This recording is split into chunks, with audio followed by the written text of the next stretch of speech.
devenir des terres, évacuation de la ZAD, coût. Rémi Barrou, journaliste au Monde, a répondu aux questions des internautes après l'annonce de l'abandon du projet d'aéroport.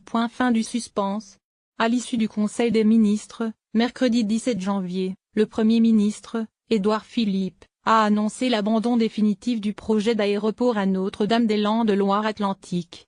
L'aéroport de Nantes-Atlantique, à Bougnay, au sud-ouest de Nantes, sera réaménagé et modernisé afin d'assumer l'augmentation du nombre de voyageurs. Le Premier ministre a également annoncé l'évacuation future des personnes occupant illégalement la ZAD d'ici au printemps prochain et le rétablissement de la circulation des routes qui traversent Notre-Dame-des-Landes. Rémi Barrou, journaliste au Monde et spécialiste des questions environnementales, a répondu aux questions des internautes.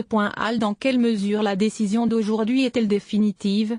N'y a-t-il pas un risque, en cas de changement de majorité dans le futur, de voir revenir le sujet sous une forme ou une autre?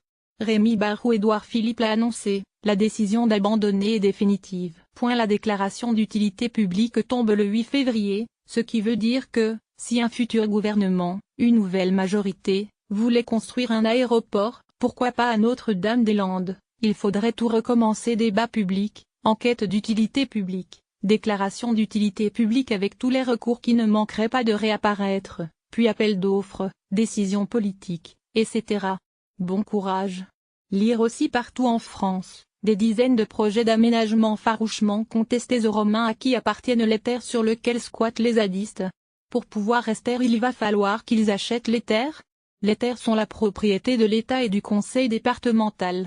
Le Premier ministre a annoncé qu'il n'était pas question de les garder, vu que le projet d'aéroport ne se fera pas. Les terres vont donc soit revenir aux agriculteurs qui rendront l'argent touché lors de leur cession, soit seront vendues dans le cadre de projets agricoles qui restent à définir. C'est tout l'objet des discussions qui vont avoir lieu avec les zadistes engagés dans des activités agricoles mais qui n'ont aucun titre de propriété. Lire La Tribune. L'un des principaux enjeux est désormais celui de l'évacuation de la ZAD. N'est-ce pas pour le gouvernement une décision visant ceux qui lui reprochent de beaucoup parler d'écologie, mais de ne pas prendre de réelles décisions? Il est certain Emmanuel Macron et le gouvernement ont pris une décision qui va satisfaire tout le camp des écologistes et de ceux qui sont engagés dans la défense de l'environnement et dans la lutte contre le réchauffement climatique. Cela conforte une image du président concerné par ces questions, qui a nommé une figure emblématique de l'écologie, Nicolas Hulot, dans son gouvernement. Il a aussi positionné la France comme pays moteur sur les questions climatiques, notamment avec le sommet international du 12 décembre qui s'est tenu à Paris. Lire aussi Déni de démocratie ou décision courageuse, les réactions à l'abandon du projet d'aéroport à Notre-Dame-des-Landes affluentes. Karma. Qui sont les zadistes? Pourriez-vous nous présenter les différents profils et ambitions des zadistes présents à Notre-Dame-des-Landes? Il y a, en effet, de nombreux profils de zadistes.